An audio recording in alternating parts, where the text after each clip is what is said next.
नमस्कार दोस्तों। तो आज हम सुनेंगे एक ऐसी कहानी जो आपके दिल को छू जाएगी। खूबसूरत एक प्रेम कहानी। एक आदमी ने एक बहुत ही खूबसूरत लड़की से शादी की। शादी के बाद दोनों की जिंदगी बहुत प्यार से गुजर रही थी। वह उसे बहुत चाहता था और उसकी खूबसूरती की हमेशा तारीफ किया करता था।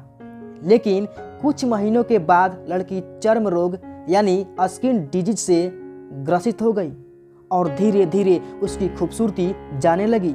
खुद को इस तरह देख उसके मन में डर समाने लगा कि यदि वह बदसूरत हो गई तो उसका पति उससे नफरत करने लगेगा।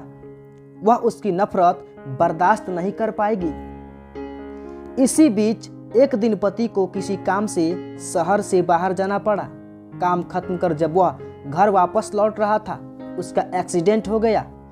एक्सीडेंट में उसने अपनी दोनों आंखें खो दी, लेकिन इसके बावजूद भी उन दोनों की जिंदगी सामान्य तरीके से आगे बढ़ती रही। समय गुजरता रहा और अपने चर्म रोग के कारण लड़की ने अपनी खूबसूरती पूरी तरह गंवा दी। वह बदसूरत हो गई, लेकिन अंधे पति को इस बारे में कुछ भी पता नहीं था, इसलिए इसका उनके खुशहाल विवाहित जीवन पर कोई प्रभाव नहीं पड़ा। वह उसे उसी तरह प्यार करता रहा। एक दिन उस लड़की की मौत हो गई। पति अब अकेला हो गया था। वह बहुत दुखी था। वह उस शहर को छोड़कर जाना चाहता था।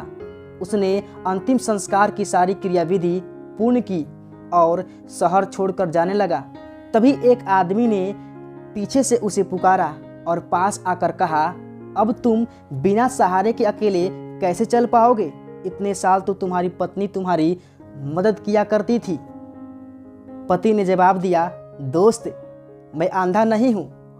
मैं बस अंधा होने का नाटक कर रहा था, क्योंकि यदि मेरी पत्नी को पता चल जाता कि मैं उसकी बदसूरती देख सकता हूँ तो यह उसे उसके रोग से ज़्यादा दर्द देता। इसलिए मैंने इतने साल अंधे होने का दिखावा किया। वह बहुत अच्छी पत्नी थी। मैं बस उसे खुश रखना चाहता था। खुश रहने के लिए हमें भी एक दूसरे की कमियों के प्रति आंखें बंद कर लेनी चाहिए और उन कमियों को नज़रअंदाज कर देना चाहिए। तभी जाके एक रिलेशनशिप जो है लंबे समय तक चलेगा और आप एक दूसरे से सच्चे प्यार कर सकते हैं।